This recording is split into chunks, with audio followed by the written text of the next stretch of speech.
Bien le bonjour. Alors, voyons ce que dit ce texte. Tout d'abord, examinons la première ligne. Le premier signe, nous le connaissons. C'est l'idée pour désigner le mois Abed. Ensuite, nous avons le chiffre 2 suivi du vase W24. Nous traduisons alors par deuxième.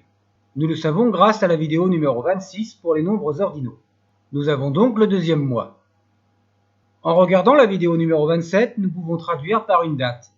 Abed, Senunu, ni Shemu, le deuxième mois de Shemu. Ensuite, nous identifions le mot nous, qui signifie le chasseur. Nous avons le personnage Ketep, et nous avons le verbe marcher Shem.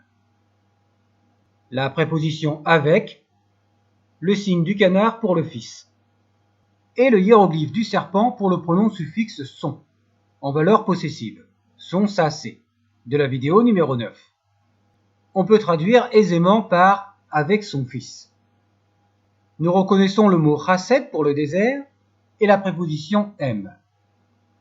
La traduction est donc avec son fils dans le désert. Voyons ce qu'il reste. M-R-N-N. Dans le vocabulaire, nous avons le mot reine, qui signifie le nom. Mais ici, il n'y a pas le déterminatif à deux. On peut donc translittérer M, ren, n. Et l'on peut traduire par dans, par, sous forme de, en tant que, plus le nom, plus la préposition n. Voyons maintenant le sens que cela pourrait donner en mettant en rouge ce qui nous manque, mais que l'on peut éventuellement translittérer en accolade. Abed, de nous, ni Shemu, wen, nous em ren, en ketep, shem, f, henaef, em raset. Désolé pour la translittération, mais là on a oublié le mot sa, pour le fils. Le deuxième mois de Shemu, le chasseur, dans le nom, par le nom, en tant que nom, sous forme de nom, de Ketep. La meilleure traduction est au nom de Ketep. Le N est en fait le génitif indirect ni. Ensuite, nous avons marché avec son fils dans le désert. Bon, c'est pas mal pour un début de phrase. Ça commence à donner du sens. Il nous reste le mot when. Dans la vidéo 23, on apprend que c'est un auxiliaire temporel qui exprime le passé. La traduction est donc meilleure avec le chasseur au nom de Ketep marché. Et il nous reste le pronom suffixe f. En regardant les vidéos, la numéro 37 nous indique une syntaxe when plus sujet plus le verbe plus un pronom suffixe équivalent au sujet. C'est l'aoriste ou l'imparfait de l'habitude. Le pronom suffixe f renvoie donc au sujet le chasseur. Nous avons donc en traduction, et comme on a fait un copier-coller, on a encore oublié le mot ça pour fils dans la translittération. Le deuxième mois de Shemu, le chasseur au nom de Ketep marchait avec son fils dans le désert. Maintenant, passons à la deuxième phrase. Nous allons mettre le vocabulaire que l'on connaît. Nous avons behes, le verbe chasser. Ensuite, cela doit être le pronom suffixe pour il, elle, sen, ou peut-être le pronom dépendant. Les animaux sauvages avec la gazelle triplée pour le pluriel, aout, comme dans la vidéo numéro 7. Après, cela pourrait être nebet, l'expression de la distributivité de la vidéo numéro 12, qui traduirait chaque tout. Dans ce cas, ce serait nebout. Et la traduction la plus convenable est toutes sortes d'animaux sauvages, ce qui convient nettement mieux avec le verbe chasser. On reconnaît la nuit guéret, tchenu pour chaque, le verbe sedger, dormir, encore le pronom suffixe ou dépendant sen, la préposition her, le lit hatchet qui est féminin, comme on a vu dans la vidéo numéro 6, et l'adjectif grand au féminin. Nous avons appris que l'adjectif se place après et il s'accorde, comme dans la vidéo numéro 14. Comme c'est la suite du texte de la première ligne, on peut traduire par il chasse toutes sortes d'animaux sauvages. Chaque nuit, il dorme sur un grand lit. Bon, la meilleure traduction est dans un grand lit. Soit nous avons il chasse toutes sortes d'animaux sauvages chaque nuit et il dorme dans un grand lit, ou alors il chasse toutes sortes d'animaux sauvages et chaque nuit il dorme dans un grand lit. C'est déjà mieux. Mais le début du texte indique un imparfait.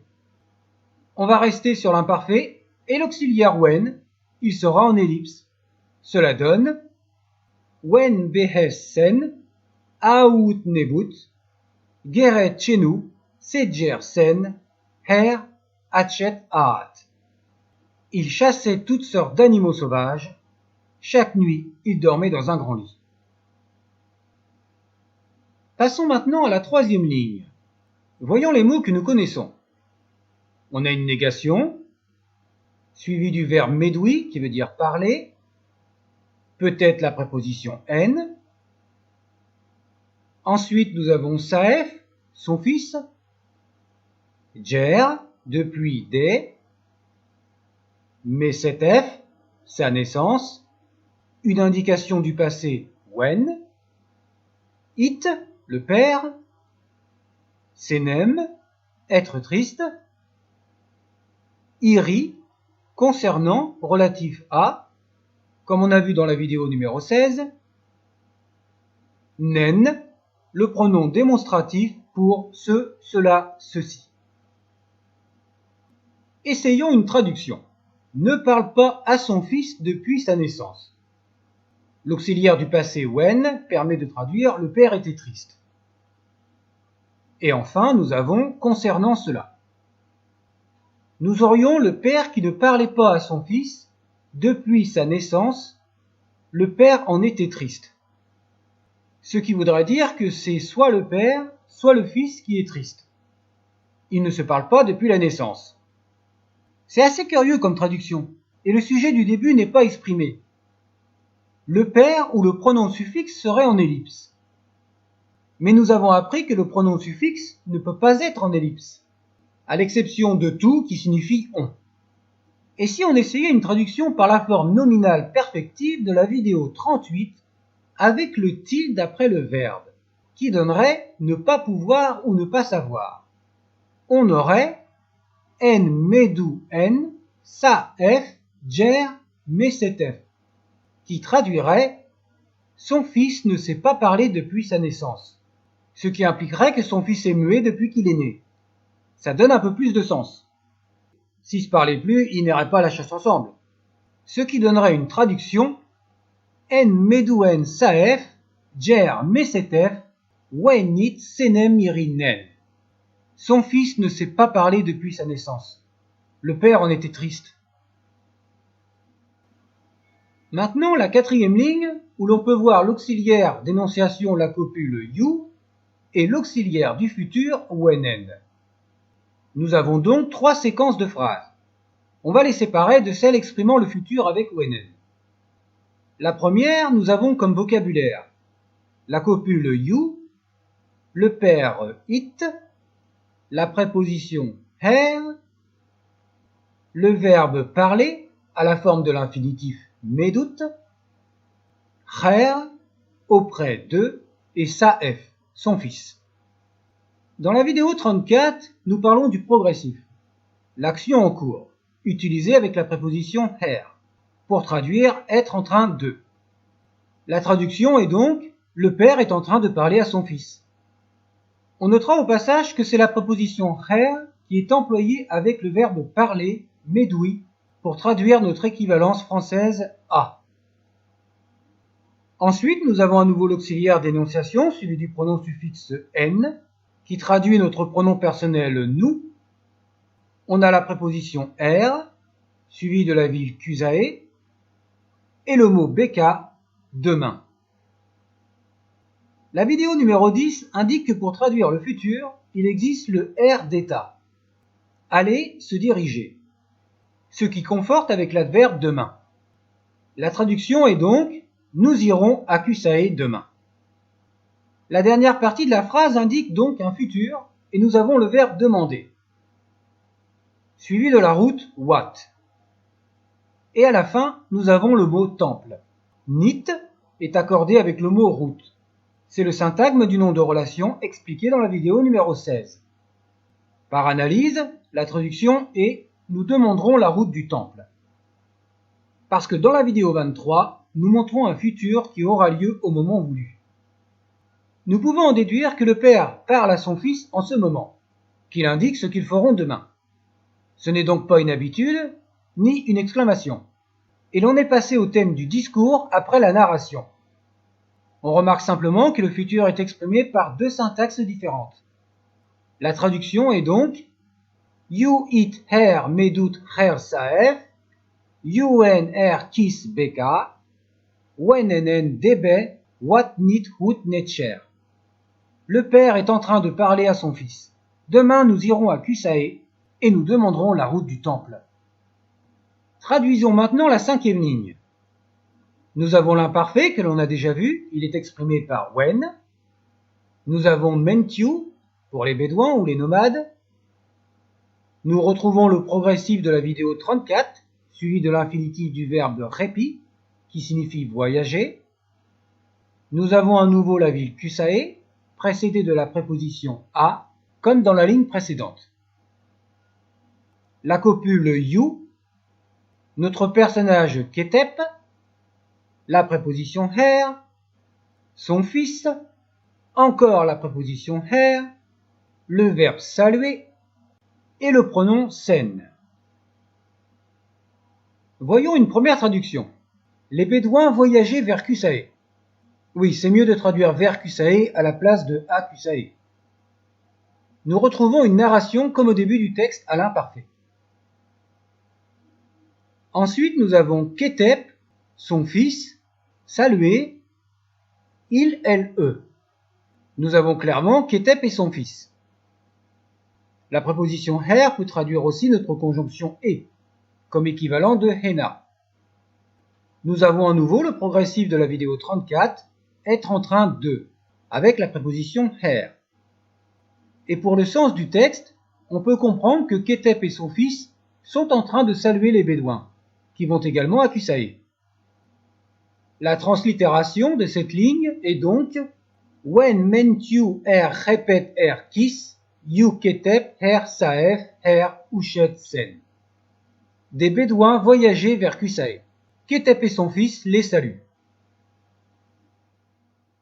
La sixième ligne indique le progressif, mais cette fois-ci, c'est le progressif interne qui est utilisé avec la préposition M.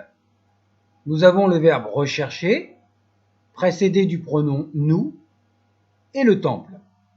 C'est ce que Ketep dit à son fils. Ils demanderont la route du temple. La translittération est donc You en em hehet hut netcher. Nous sommes à la recherche du temple. Pour la suite, nous avons la copule you, le soleil qui peut traduire le mot jour ou le dieu Ra. La traduction de deuxième, comme on a vu dans la première ligne. Le père it, la préposition her, le verbe dire, jed, la préposition en, et à nouveau son fils. La meilleure traduction est le deuxième jour. On retrouve une narration. La traduction est le père dit à son fils.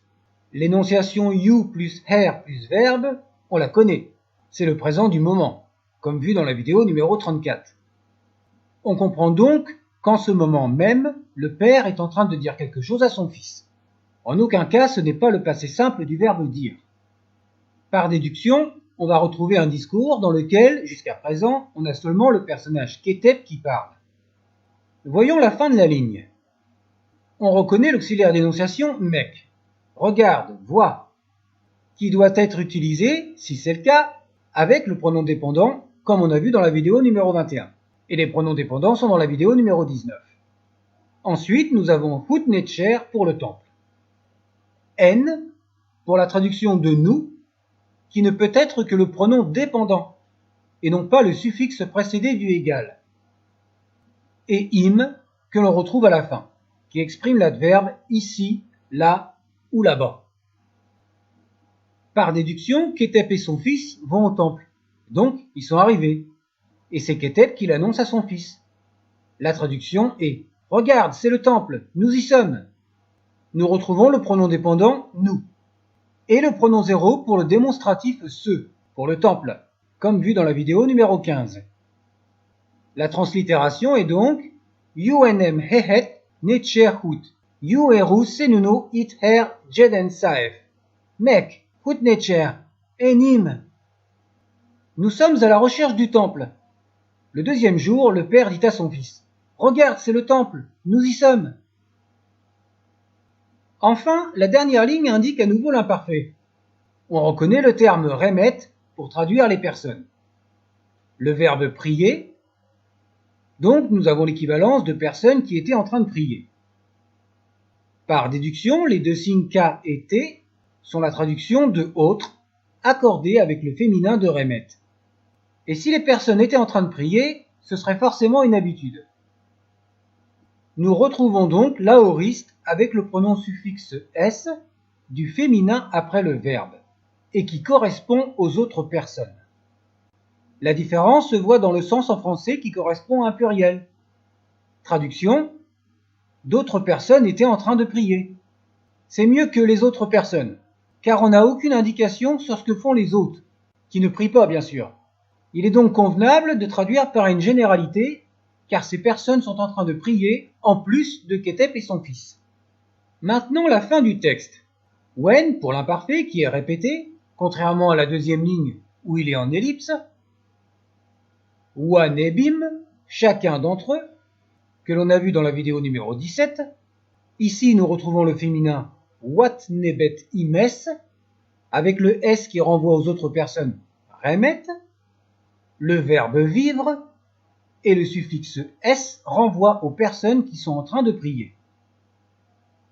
Cher aoutib, dans la joie, que l'on a vu dans la vidéo numéro 4. La préposition her, qui veut dire sous, en dessous de. La protection route. Et l'expression du nom de relation accordée au féminin nit, et le signe triplé pour les dieux. La traduction est assez simple. Chacune d'entre elles vivait dans la joie sous la protection des dieux. Voyons maintenant la traduction du texte et apportons une analyse. Le deuxième mois de Shemu, un chasseur au nom de Kétep marchait avec son fils dans le désert. Nous n'avons pas d'indication du règne d'un roi. Le narrateur explique l'histoire d'un chasseur qui s'appelle Kétep. Il a également un fils. On ne connaît rien d'autre sur sa famille. Il chassait toutes sortes d'animaux sauvages. Chaque nuit, il dormait dans un grand lit. Donc Kétep et son fils sont des chasseurs. Ou du moins, c'est peut-être son fils qui l'accompagne. Ils se nourrissent d'animaux et ils ont un grand lit. Le texte ne précise pas s'ils ont un lit chacun ou si c'est un lit pour les deux. On peut supposer qu'ils chassent pour se nourrir et qu'ils vendent leur gibier pour se loger, puisqu'ils ont un grand lit. Son fils ne sait pas parler depuis sa naissance. Le père en était triste.